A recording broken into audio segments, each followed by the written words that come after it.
भागलपुर में शुक्रवार को शांतिपूर्ण तरीके से 70वीं बीपीएससी परीक्षा संपन्न हुई। जिले भर में कुल 22 केंद्रों पर 19,000 अभ्यर्थियों ने परीक्षा दी। एग्जाम के बाद बाहर निकले अभ्यर्थियों ने रिसेंट बिहार से बातचीत के दौरान कुछ अभ्यर्थियों ने बताया कि एग्जाम में बहुत अच्छे और इजी सवाल पूछे गए थे। कैंडिडेट शिव कुमार ने कहा कि लगभग सारे सवाल आसान थे। एक सवाल था कि बॉडी में दर्द होने पर किस चीज़ का प्रयोग किया जाता है। बिहार के फॉर्मेशन से सवाल थे। जिन्होंने अच्छे से तैयारी की है उनका रिजल्ट अच्छा बनने की संभावना है।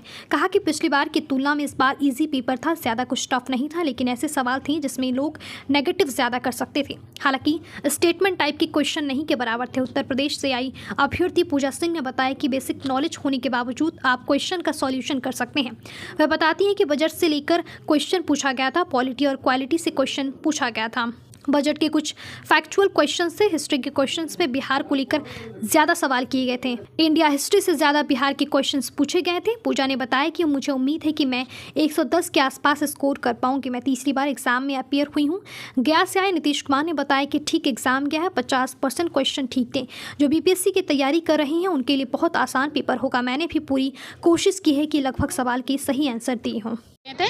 बहुत मतलब कि अगर आप 1-2 बार पढ़ें अच्छे से तो आप मतलब कि क्लियर कर सकते हो। अगर आपको बेसिक नॉलेज है तो भी आप कर सकते हो। क्वेश्चन में क्या पूछा गया था? क्वेश्चन में जैसे कि बजट से क्वेश्चन था, पॉलिटी से क्वेश्चन था, जो एंग्लो इंडियन वाला क्वेश्चन बहुत अभी रिसेंट, जो भी रिसेंट में था 1 साल के अंदर का ही सब आया हुआ है। मतलब पूरी क्वेश्चन के? हाँ, पूरे क्वेश्चन। इसमें से कौन सा क्वेश्चन ऐसा टफ लगा किस सब्जेक्ट में? नहीं, सिर्फ बजट के कुछ फैक्चुअल्स क्वेश्चन थे जिनमें कि नंबर पूछा हुआ था, तो वो थे। बाकी सभी मुझे लगा कि ठीक है। हिस्ट्री के भी क्वेश्चंस काफ़ी बिहार से ज़्यादा पूछे हुए थे।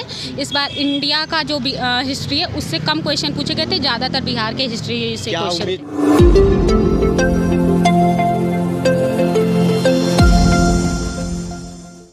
भागलपुर के ऐतिहासिक मैदान सैंडिस कंपाउंड मैदान में शुक्रवार को स्वर्गीय SN पोद्दार स्मृति राज्य स्तरीय वॉलीबॉल टूर्नामेंट का उद्घाटन किया गया। भागलपुर के कांग्रेस नगर विधायक अजीत शर्मा ने वॉलीबॉल आयोजनकर्ता के साथ मिलकर फीता काट कर विधिवत उद्घाटन किया। इस दौरान अजीत शर्मा ने खिलाड़ियों से हाथ मिलाई और बधाई दी। मौके पर डिप्टी मेयर सलाउद्दीन हसन और विधायक अजीत शर्मा ने वॉलीबॉल खेल का ट्रायल भी किया। पत्रकारों से बातचीत करते हुए विधायक अजीत शर्मा ने बताया कि भागलपुर स्मार्ट सिटी हो गया है, लेकिन खिलाड़ियों के लिए समुचित स्टेडियम नहीं है। इसके लिए हम सदन में आवाज़ उठाएंगे। इस दौरान आयोजनकर्ता के साथ 2 दर्जन से अधिक वॉलीबॉल खिलाड़ी मौजूद थे। मुझे बहुत गौरव की बात है कि राष्ट्रीय वॉलीबॉल टूर्नामेंट हो रहा है।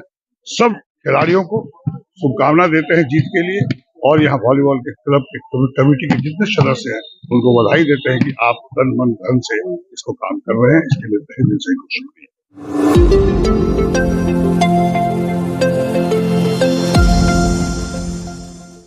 भागलपुर में तुलसी परिवार धार्मिक संस्था के द्वारा 14 से 20 दिसंबर तक श्रीमद् भागवत कथा का आयोजन किया जा रहा है। यह आयोजन श्याम कुंज प्रशाल में होगा, जहां संत ऋषिवर प्रवचनकर्ता क्रीट बाबा श्रीमद् भागवत कथा का प्रवचन करेंगे। क्रीट बाबा मानस और श्रीमद् भागवत के मर्मज्ञ हैं और देश के जाने माने कथावाचकों में से एक हैं। उनका जन्म 21 जुलाई 1965 को गुजरात के पोरबंदर में हुआ था। श्रीमद् भागवत कथा के भव्य आयोजन की शुरुआत 14 दिसंबर को दोपहर 1:30 में दीप प्रज्वलित कार्यक्रम से होगी। कथा का आयोजन रोजाना दोपहर 2 बजे से संध्या 6 बजे तक होगा। इस कार्यक्रम में शहर के गणमान्य व्यक्तियों, प्रशासनिक सेवा, राजनीतिक सेवा एवं सामाजिक सेवा के बड़े नाम उपस्थित रहेंगे। केंद्रीय रेलवे रेल यात्री संघ के अध्यक्ष विष्णु खेतान ने कहा कि बाबा क्रीट महाराज जी के श्रीमद् भागवत कथा के आयोजन के लिए सुरक्षा की पूर्ण व्यवस्था की गई है। दूर दूर से श्रद्धालु इस आयोजन में भाग लेने के लिए आ रहे हैं।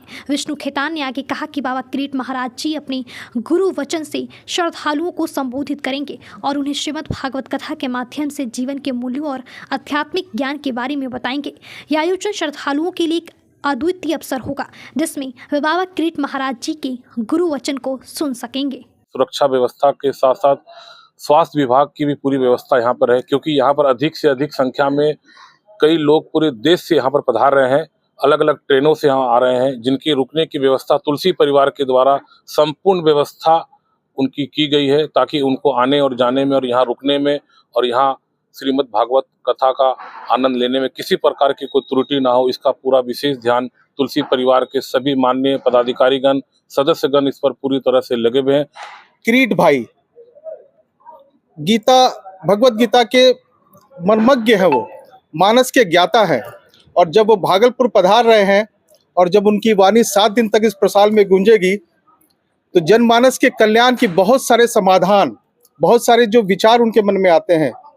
जनमानस में ये समस्या रहती है कि भाई ये समस्या तो है, इसका समाधान क्या है? समाधान वो गीता है और उसके मर्मज्ञ हैं हमारे किरीट भाई गुरुदेव। जब उनकी ओजस्वी वाणी इस प्रसाल में गूंजेगी तो जन कल्याण की भावना भी गूंजेगी।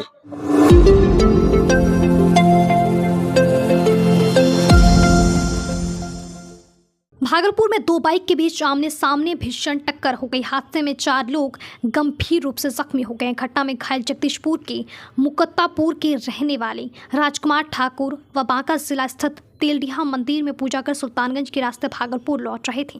इसी दौरान लखीसराय निवासी अमित कुमार अपनी पत्नी के संग भागलपुर से सुल्तानगंज की तरफ जा रहे थे, तभी पीरी बाजार के समीप दोनों बाइक के बीच आमने सामने की टक्कर हो गई। हादसे के बाद स्थानीय लोगों ने घटना की जानकारी पुलिस को दी। सूचना के बाद सुल्तानगंज पुलिस मौके पर पहुंची, जहां पर घायलों को इलाज के लिए सुल्तानगंज रेफरल अस्पताल में भर्ती कराया गया। वहीं राजकुमार ठाकुर की स्थिति गंभीर देखते हुए इलाज के लिए जवाहरलाल नेहरू मेडिकल कॉलेज अस्पताल भेज दिया। इधर सूचना के बाद घायल राजकुमार ठाकुर के परिजन मायागंज अस्पताल पहुंचे। परिजनों ने बताया कि राजकुमार मुंबई में रहकर मजदूरी करता है। वह हाल ही में घर लौटा था, अपनी पत्नी और बच्चों के संग पूजा करने के लिए बांका जिला गया हुआ था। इसी दौरान लौटने के क्रम में बाइक से टक्कर हो गई। राजकुमार के सिर में गंभीर चोटें आई हैं, जबकि उनकी पत्नी के शरीर के कई हिस्से में चोट लगी है। दूसरे पक्ष से अमित कुमार और उसकी पत्नी सोनी देवी भी घायल है, जिनका उपचार भागलपुर के रेफरल अस्पताल में किया जा रहा है। इधर पुलिस ने दोनों बाइक को जब्त कर आगे की कार्रवाई में जुट गई है।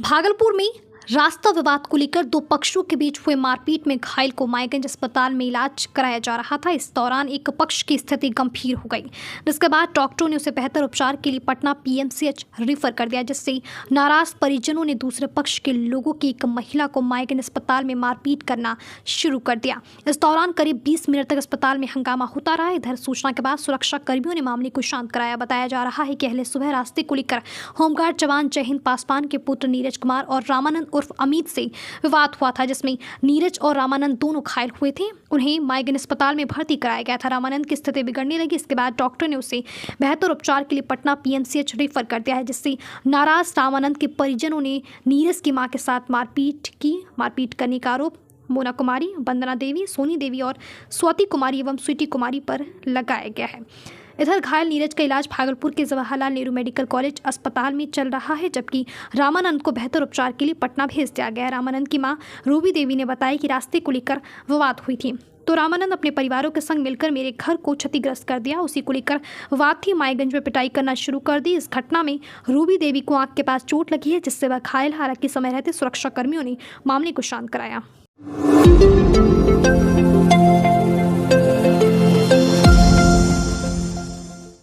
भागलपुर जिला के सुल्तानगंज के महेशी पंचायत के कल्याणपुर मोतीचक में बाढ़ प्रभावित पर्चाधारियों को अब तक अंचल पदाधिकारी के द्वारा नहीं बसाने पर धरना प्रदर्शन किया जाएगा। जदयू अनुसूचित जाति के जिलाध्यक्ष महेश दास ने बताया कि 35 वर्षों से बाढ़ प्रभावित किसानों को अंचल के द्वारा पर्चा देने के बावजूद अब तक नहीं बसाने पर अंचल कार्यालय का चक्कर लगा रहे हैं। इस मामले में प्रशिक्षु अपर समाहर्ता गरिमा लोहिया ने आज शाम तक जाँच पड़ताल करते हुए बसाने का प्रयास करने की बात कही।